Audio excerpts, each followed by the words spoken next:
Tariffs, China, what you must know and what you must do today to begin preparing. Americans are waking up to a whole new escalation in the global trade war. Beijing is hiking its retaliatory tariffs on U.S. goods today from 84% to 125%. And for the first time since this all started, we're actually hearing from the Chinese President Xi Jinping himself. Xi's saying that his nation is, quote unquote, not afraid, and also warning, quote, there are no winners in a trade war, and going against the world will only lead to self-isolation. This is probably one of my most important videos to date, and it's this. If you know anything about me, I have spent an extensive amount of time in mainland China, for business, of course, to the point where, to this very moment, I still have a 10-year visa. What does that mean? That means without an invitation letter, I can visit and travel and stay for weeks at a time for business without requiring special permission or approval. Now, the truth of it is, as it relates to this video, that's probably going to be revoked. That's okay, because what I'm going to speak is the truth. Not to discourage any culture or nation, but to give a wise warning on what we must do as a people in order to best prepare. This is not going to be rooted in fear. This is going to be rooted in practical wisdom, understanding the sign of the times that we live in. Let me explain. During my travels, I would either fly into Shanghai or Beijing, and from that point, I would either take a secondary plane or the bullet train into wherever I was going, Suchong, Ananai, surrounding provinces. For those of you who are familiar or who want to verify it, look it up on a map, you're more than welcome to. The point is this: I learned a lot about a lot. To know me or to understand me is, in a prior business that I successfully exited, mainland Chinese were business partners of mine. And so I've spent countless, thousands of hours of having business and personal conversation. And I'm going to share with you what was rooted in every conversation to which I wisely never agreed or disagreed. And it was this: every conversation began, centered, and ended on how China was going to upsert us to become the world economic power, and it wasn't if, it was when. You have to understand the Chinese mainland culture. They plan everything 20 to 50 years as well as 50 to 100 years in advance. That is very opposite of how we move in America. Everything is with a 2 to 10 year mindset at best, more often than not. And so what that means is I recall when I was on the bullet train, having previously read articles about ghost cities, and I'm going somewhere with this, stay with me now. While I thought it was true, I never really could verify it. And while I saw YouTube videos, it hit different when I was on the bullet train. And do you know what I saw? To my shock almost. Is every 10 minutes on the bullet train, I saw a ghost city. What is a ghost city? Imagine a city like Columbus, Atlanta, New York, Chicago, LA, fully built out. I'm talking about swimming pools, parks, skyscrapers, condos, museums, and not a single person live in the city. Yep, you heard me. This is not something I heard. This is something I saw. I'm going somewhere. What I'm saying is the first rule in the art of war, or one of the rules in the art of war by Sun Tzu, is know your enemy. Am I calling China an enemy? No.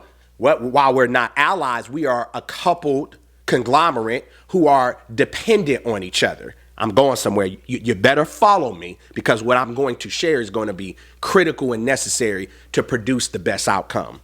And it's this. In my extensive time there, I wisely, yet again, I am a man of principle.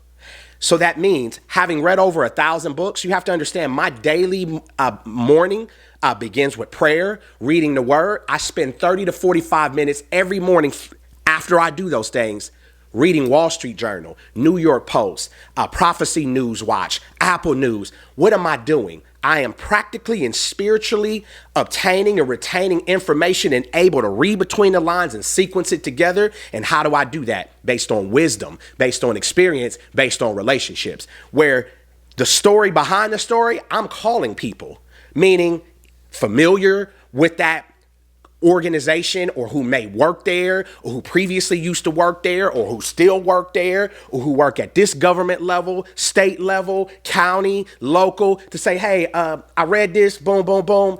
This is what I'm discerning. Tell me your thoughts. And then I learned the truth. And the truth is oftentimes far more dire and entirely known in terms of the intent and outcome, although that is not communicated to us through media. Why? It's called propaganda, because the elites know that if they were to tell us everything about everything, we would be fearful, afraid, and wouldn't spend money. We live in a consumption economy here in America. Our entire economy is stimulated by spending and buying things we don't need and continuing to do it again with a new color and a new version of what? Keep the rich getting richer and the poor getting poorer. It's systemic. It's designed to be that way in a capitalist society. But I want to say this. I would never rather live anywhere but this great country called these United States of America. But we cannot bury our head in the sand like an ostrich. We have to be woke, as they say. Listen. Use some common sense. Understand the law of forecasting. Understand the law of probability, which is I may not know entirely, but I would be wise to prepare. What the good book tells us very simply, that an ant sees the season. They see that fall and winter is coming. So what? In the spring and summer, they prepare in advance. For what? For winter. We would be wise to do the same. Let me explain to you some of the mindsets of the culture. This is not intended to speak ill, but I got to speak the truth. So in my extensive time, I've developed great relationships with other Americans who also have spent an extensive amount of time, more time than I. A friend of mine once told me, having been in mainland China as an American professor teaching English at a Chinese university, some very critical stories when I was in China, which is how I met him on a chance encounter at 3 o'clock in the morning, where I was going to meet with a king of industry to do my joint venture, which got done. And I asked him a very important question. I said, tell me the 2 or 3 most important things I need to know in order to make a good impression in order to land the deal. And he told me a couple of things very critical. He said, Shaun, you have to understand in the Chinese mainland culture, and this exists with all Asian culture, everything is about respect and honor. I need you to remember that. I'm going to bring to your final conclusion of what you must do yesterday. Everything is about respect and honor. So show honor. He taught me how to speak critical keywords of Mandarin. Xie, which means thank you. Yeah, saying xie, meaning thank you, in the right tone and dialect will make a mainland Chinese who speaks Mandarin even think you speak Mandarin. And yet you can find a way to say thank you. What was I demonstrating? Honor and respect. The next thing he taught me, he said, Shaun, you have to understand the culture. I said, please explain. He said, I'm going to share something with you, a personal experience. It's going to tell you everything about everything. He said, Shaun, I'm a new professor teaching English. And as an American professor, I have a habit of taking every college essay or submittal and running it through a system to determine the level of plagiarism. And do you know what he experienced? That over 98% of all the students, whether graduate or master level, were all in mainland China plagiarizing their papers to the point where they were literally copying and pasting Wikipedia. Well, what did he do as an American professor with that level set of how we hold students accountable? He took it to the dean. You will be shocked to hear what the dean told him. The dean said, well, what's your concern? He said, good sir, my students are literally copying and pasting things from Google and Wikipedia on assignments. The dean said, I don't understand. What's the problem? He said, sir, they're copying and plagiarizing everything off of Wikipedia and Google. And the response tells you everything about what we are dealing with. The response was, for them to plagiarize and copy makes them smart, that they didn't waste days and weeks writing a paper that they could find online. Believe me if you don't want to. The first rule, or one of the first rules, is know your enemy. I'm going somewhere. Stay with me. What this gentleman, meaning the American professor, began to learn upon his early arrival is he said, okay, I'm missing something about this culture. So he began to study to understand. And when he started communicating, with other Americans, they too reported the same thing in education and throughout. I'm going somewhere. Stay with me now. Is this: with the most sensitivity and respect as it pertains to a mainland Chinese. And I need to say this: mainland Chinese, Korean, Southeast Asian, they are day and night. While they may be on the same continent, the thoughts, the beliefs, the values are entirely different. They are not the same. They don't look the same. All of that is bull junk. The culture and belief values are entirely different. Just like the cultural belief values are oftentimes different between African American, African, Hispanic, and yet we come from the same lineage. But at the same point, we think and live very different. So too is it with the Asian culture. But stay with me now. What this gentleman discovered is beginning around the age 2, a mainland Chinese child is taught riddles and fables about someone doing something unethical, dishonest, or even immoral. And yet, in their fables and fairy tales, it is not seen as a negative, illegal, illicit, dishonorable thing. It is seen as, I outsmarted you. Whenever a Chinese mainland executive says one thing and does another, says they're going to sell you pure product and gives you the garbage product upon shipment, they are not held accountable corporately, personally, or professionally. They are applauded in the meeting. Why? Because you were dumb enough to believe, even though you knew this already, that this time was going to be different. Yeah, they are promoted and honored for that. Absolutely. Talk to someone who's been there. See, you can't call my bluff. I've been there, boo-boo. I got the passport stamps. I got the photos. I got the videos. People who know me have been there with me. So call my bluff if you want to, because I can show you better than I can tell you. Let's move on. The next thing, now that you understand that they don't view dishonesty or illegal things or unethical things as dishonor, they view it as they outsmarted you. What I need to share with you is the Chinese mainland culture is more advanced than us. All right, Americans, we got to put aside our ego and pride. To think that we are the world's greatest at anything and everything is a fallacy. It is a recipe for failure. Because how can I prove it to you? I started traveling to mainland China, maybe 2017, 2018. Again, have been, south, north, central, enough times. I've spent a collection of weeks there. The point is this: they are more advanced than us. The things that I'm just now seeing in 2025, I saw in China in 2017 and 2018. Let me give you a practical example. Okay, you know how like the new Escalade and the new Lexus, right, has the LED screen literally from mirror to mirror along the whole dash of the car? I saw that in 2017 in their version of a Toyota Camry. Are you for real? They been had that. We just getting it. They are more advanced than us. Absolutely. Now, I want to say this. We're more innovative. We're more creative. What do? They just steal our ideas and make it better. Why? Because they don't view it as illegal or immoral.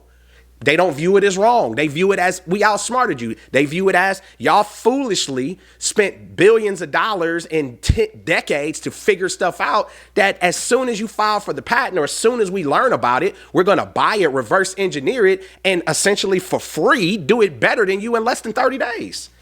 That is what we're dealing with. Those are the facts, however ugly that might be, from someone who has spent considerable time compared to most there. Let me move on. Chinese mainland are better positioned than us. I'm getting somewhere. Stay with me now. For your personal or professional betterment, you be wise to hear this all the way through. Let me prove to you how they're better positioned. Did you know in America, the average grown adult has over 70% has less than $1,000 in savings? I'm going to say that again. The average adult in America lives so much paycheck to paycheck that the average adult has less than $1,000. That might be a shock. Google, fact check me if you want to. Please do. I encourage you. I beg you. The point is this. I don't know the exact statistic, but with a Chinese mainland citizen, they typically have 6 to 12 months of savings on average. Absolutely. So what does that mean? If you are foolish enough to think that attempting to be successful in a tariff trade war is going to work in our benefit, if we're going to drop economic nuclear bombs called elevating tariffs is actually going to work in our benefit as an American, you got another thing coming. Why? Because the numbers don't lie. We don't have, on a personal level, nor even on a country level, the financial resources to win the waiting game. I'm going to tell you something about life, business, battle, and war. You never really win the war or the battle. It's you outlast them. It's a difference.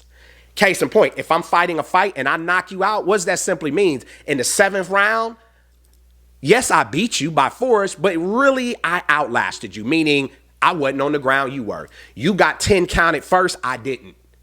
Yeah, you won, but did you really win? No, it's you outlasted them. Just like your frenemies and enemies. I don't gotta beat you. I just gotta outlast you. It's a difference.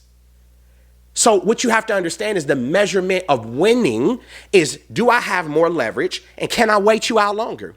I'm going to share something with you. I'm going somewhere. Please stay with me. Now, this is for your own betterment, personally and professionally.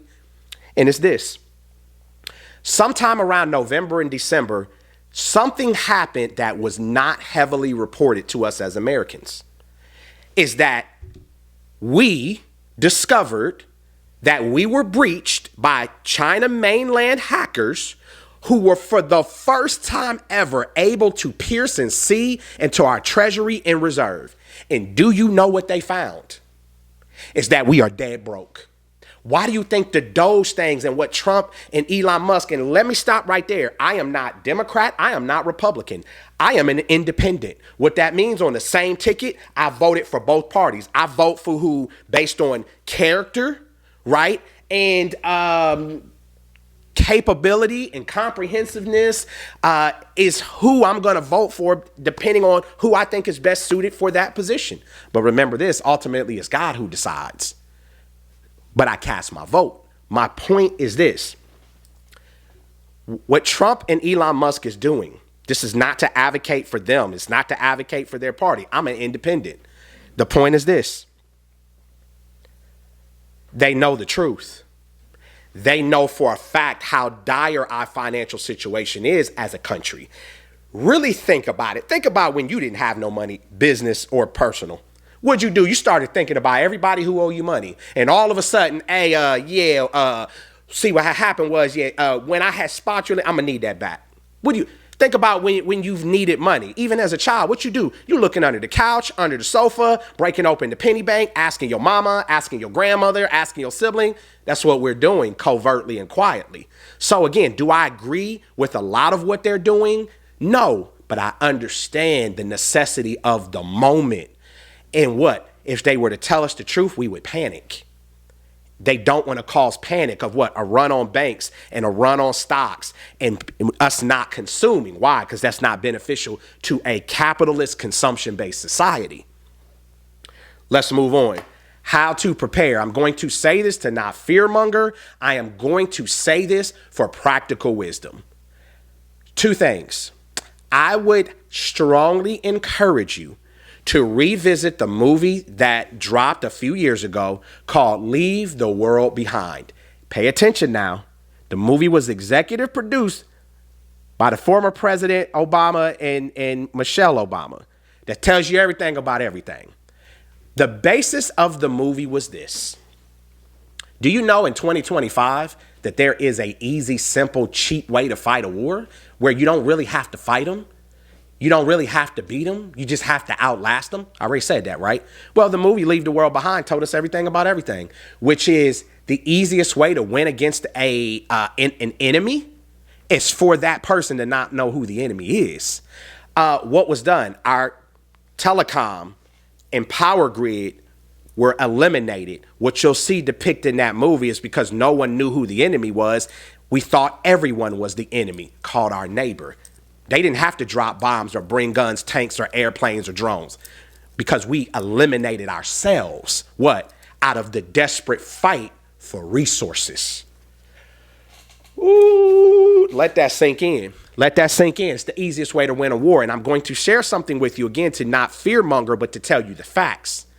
Truth is controversial, whether we like it or not. The point of it is, I'm not saying these things are going to happen, but yet again, that's not my point. A wise man, right, understands in the same fashion of an ant, that in the same aspect that the ant sees fall and winter coming, what does it do? It stores up provision in the spring and summer, knowing that winter is going to come, whether they want it or not. So too should you. And I'm going to explain how. Stay with me now.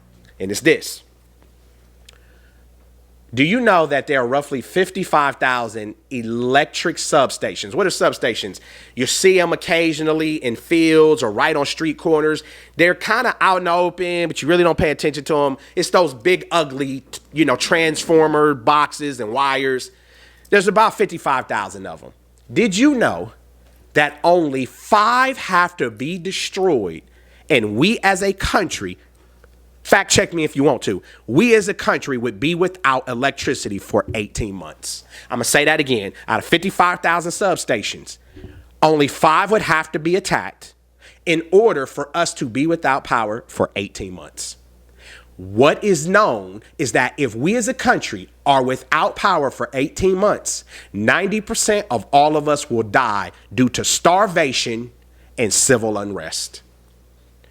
What do you think zombie movies and Walking Dead and all of these different programs that depict a zombie or some other apocalyptic Mad Max scenario, why do you think they've been showing that for 20 years? To quietly and subconsciously prepare you for the possibility. Here's what is not going to be told to you. All elites have already prepared for what they know as a black swan event, meaning an event that you cannot predict in advance, or a Mad Max scenario. It's all in front of you. You can Google it, you can YouTube it, you can whatever you want to do with it. AI ask probably. The power elites for many years now have been buying remote islands, building underground bunkers. Not to say it is going to happen, but to be prepared in the case ish pop off. Now, for many and most of us, that ain't a reality, and that's okay. But there is another reality, which is what do? It's real simple. You would be wise. I would be wise, because I need to eat my own dog food to do a much better job at this, is to prepare immediately 3 things. If it never happens, cool, so be it. But in the 1% chance, if that is to you important enough to at least have the best outcome, is you need 18 months of water, you need 18 months of food, and you need protection called firearms for those who don't have it, who want to come take yours. I'm going to let that sit right where it is. The point is this, no fear, but operate in fact. And the whole point of view is we are fighting a battle where we are ill prepared. And what that means is we have to understand our enemy, and we have to understand winning is not about force or overpowering. It's oftentimes about being able to stand or last longer. Because at the end of the day, the fact of it is we financially as individuals and as a country don't have the same economic resources. And at the same point, we are vulnerable, where only a few things got to go wrong, and we're without power for at least 18 months, and 90% of us will starve or not be able to properly defend ourselves. And so with that, like, comment, subscribe. I'm not even going to do the ask about Developer Nation app. It just doesn't feel appropriate in this matter. But this is intended to be a courageous conversation, because I welcome all conversations, even if we agree to disagree. But because my heart's heart in love whether you like it or reject it, is I want to see you win. Why? Because when you win, I win, we win. And that is when we all have the best chance. But yet, understand this in parting. All these things have to come to pass. The word, the good book already told us. We don't get to change that. The fact of it is we didn't create this world. We don't get to direct and decide it necessarily, for the lack of a better example. And so what? To God be the glory anyway. Because I'm okay. You're okay. As long as the earth remains, seed, time, and harvest will remain too. And yet, again, the most important thing I'll ask of you right now is, if you died today, where would you go? If you don't know, I would challenge you to call an informed believer that you may know, or research it for yourself, because that answer is available. All we have to do is confess with our mouth and believe in our heart that Jesus is Lord, and we too are saved, because the only way to your Heavenly Father is through Jesus. As always, I'm Shaun J. Ford, real estate developer and author. I will see you in the next episode.